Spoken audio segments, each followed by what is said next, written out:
Sveiki bičiuliai, smagu ir vėl su jumis bendrauti. Šiandien mes Merky gaudome nimfomis ir nutarėm papasakoti jums šiek tiek apie pravedimą nimfomis. Kadangi turėjome porą temų apie nimfinius pavadžius, apie nimfų išdėstymą, tai šiandien pravedimas.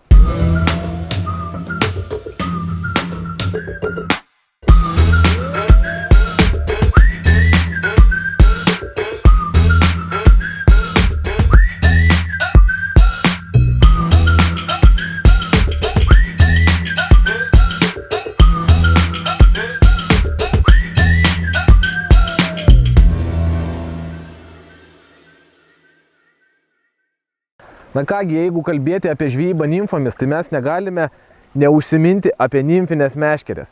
Žinoma, su nimfa gaudyti galima praktiškai su bet kokia meškerė. Tas pats 9 pėdų 5 klasės universalus kotas čianais puikiai tinka. Į mažus upelius galima dar ir mažesnius kotus. Bet tokio dydžio upėse kaip Merkys, Šventoji ir didesnėse yra labai pravartu turėti lengvą, ilgą ir greitos akcijos nimfinį kotą. O kodėl? O todėl, kad pasiekti galima žymiai toliau, lengvas kotas nevargins rankos, nes dažnai reikia žvejoti pakėlus ir ištiesus ją, tai tas kiekvienas gramas skaičiuojasi. Na ir nimfinių kotų akcija, jie ilgi ir tikrai pakankamai greiti, tam, kad geriau jausti, ką daro musės, kad geriau jaus dugną ir kad kontroliuot pravedimą. Nes jeigu kotas bus labai lėtas, kuris tinka daugiau sausai museliai, tai mūsų kiekvienas judesys turės labai didelę amortizaciją ir labai viskas vėluos. O žinoma, mano rankose yra naujas Vision Nymph Maniac 4 klasės 10 pėdų kotas. Aš rinkausi 10 pėdų vien dėl to, kad mes dažnai važiuojame į Slovėniją, o ten tenka pažvejoti ir didelių upėtakių, ir ūsorių. Tai tam pasirinkau šiek tiek sunkesnės klasės įrankį. Meškerė geriausia tikrai iš to, ką turime. Tokio ilgio įrankis sveria apie 80 gramų, tai galit patys įsivaizduoti, rankoje nėra praktiškai nieko. Ką, keliaujam prie užmetimo ir pravedimo stadijų. Pravedimas nimfomis, kaip ir visi kiti pravedimai, aišku, prasideda nuo užmetimo. Ir užmetimas šiandien labai paprastas. Žvejyba nimfomis yra toks tarpinis variantas tarp muselinės ir ultralaito, nes šiandien mes naudojame dažniausiai tik tai pavadį ir museles. Museles užmetame naudodami jų svorį. Ir pradedam žvejoti praktiškai nuo meškerės ilgio. Užmetimas nėra tolimas, bet svarbu padaryti jį gerai, kad muselės pradėtų gerai skęsti. Mest reikia prieš srovę ir kuo stipriau muselės atsitrenks į vandens paviršių, tuo geriau jos pramuš plėvelę, aišku, tuo greičiau jos pradės skęsti. Taip kad jeigu nori, kad musės pradėtų skęsti greitai, trenkti reikia stipriai. Metame, kaip minėjau, visą laiką prieš srovę. Ir toliau sekanti stadija – nimfų skandinimas. Nimfų skendimo greitis priklauso nuo nimfų svorio, jų išdėstymo, pavadžio storio ir pavadžio kampo su vandeniu. Pavadys, jeigu jį pastatai vertikaliai, jo pasipriešinimas yra taškas. Jisai labai lengvai sulenda po vandeniu, nimfos sulenda po vandeniu, paskui jas pavadys, tada įtempiu, darau pravedimą. Jeigu pavadį pasiguldau horizontaliai, visas pavadžio paviršius yra pasipriešinimas. Visas jo plotas priešinasi ir tada sklendžia kaip parašiutas. Tada nimfos skęsta žymiai lėčiau. Taigi, kuo vertikaliau pavadys, to jos skęsta greičiau, kuo horizontaliau pavadys, to jos skęsta lėčiau.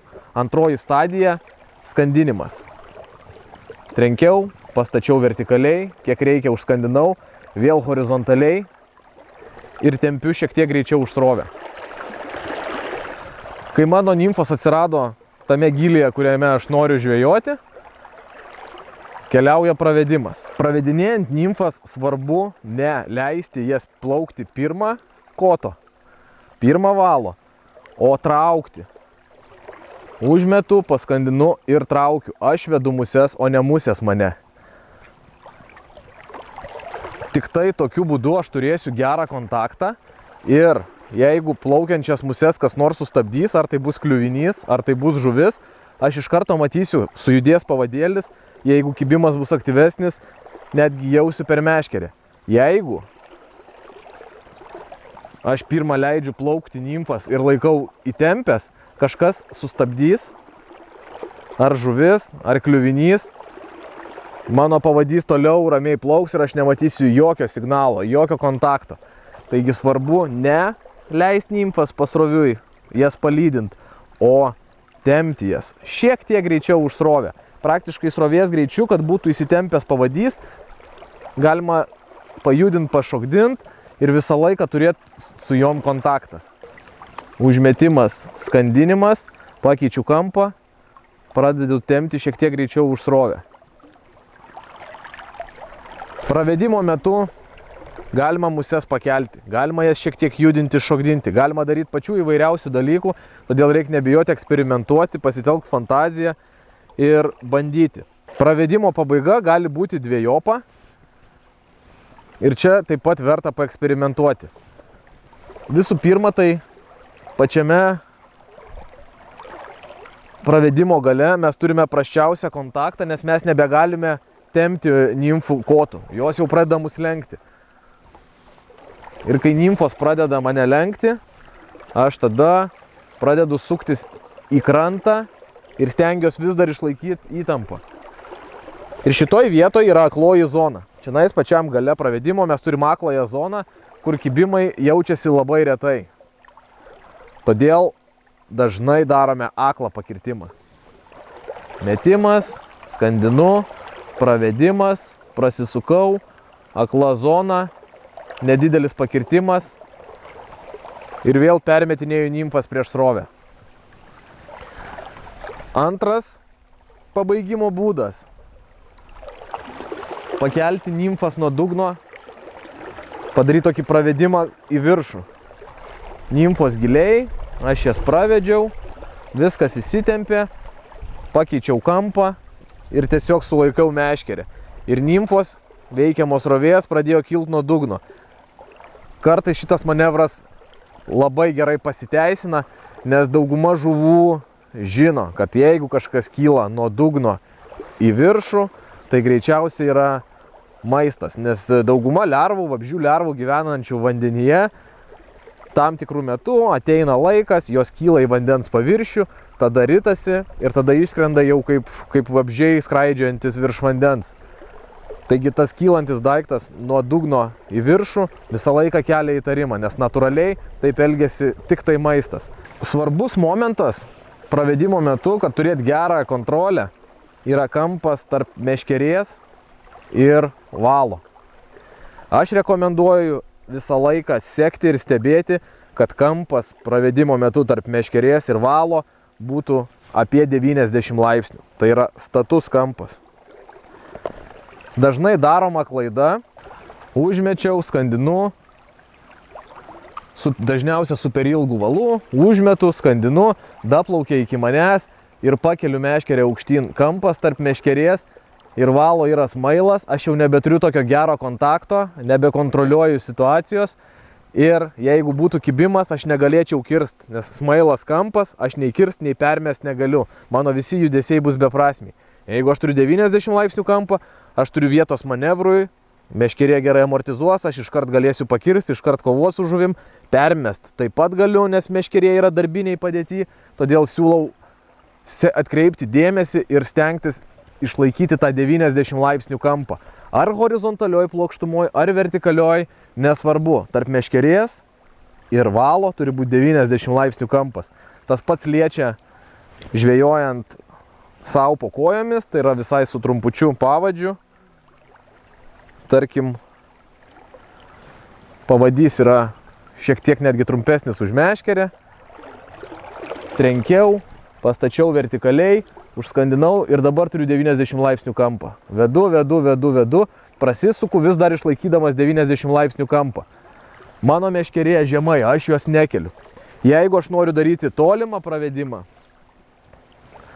tai čia jau bus tas high sticking metodas, aukštai laikant meškerę, o ją aukštai laikyti reikia lygiai dėl tos pat priežasties, kad turėčiau maždaug 90 laipsnių kampą, nes musės yra toli nuo manęs, valas ateina iš tolys jau nebe vertikaliai, o horizontaliai, tai aš pakėlęs meškerę turiu 90 laipsnių kampą ir taip pat turiu gerą kontrolę. Galiu ir jas pajudinti, ir pakelt, kur reikia, ir pakirst, ir permest. Dar vienas pavyzdys. Tolimas metimas. Pakelta meškerė. Tam, kad turėčiau 90 laipsnių kampą. Darau tolimą pravedimą, toli nuo savęs, meškerė aukščiau. Darau pravedimą arti savęs, meškerė žemiau. Taip ir patogiau, ir nevargsta ranka, ir turiu 90 laipsnių kampą, ar ne? Visada galėsiu reaguoti, pakirst, permest. Ir mano įranga veiks tada optimaliai. Na ką, bičiuliai, šį kartą tiek. Tikiuosi patiko ir svarbiausia buvo naudinga, kažko išmokot, gavot naujų kažkokių tai idėjų ir dabar skubėsite prie upės jas išbandyti ir pasimėgauti. Nepamirškite sekti mūsų kanalo, dalintis su draugais, būtiniausiai komentuoti po apačią, jeigu turit kažkokių tai pastebėjimų, klausimų, naujų idėjų. Mes pasistengsime atsakyti jūsų klausimus panašiuose video. Na ir ką, susitiksime prie upės.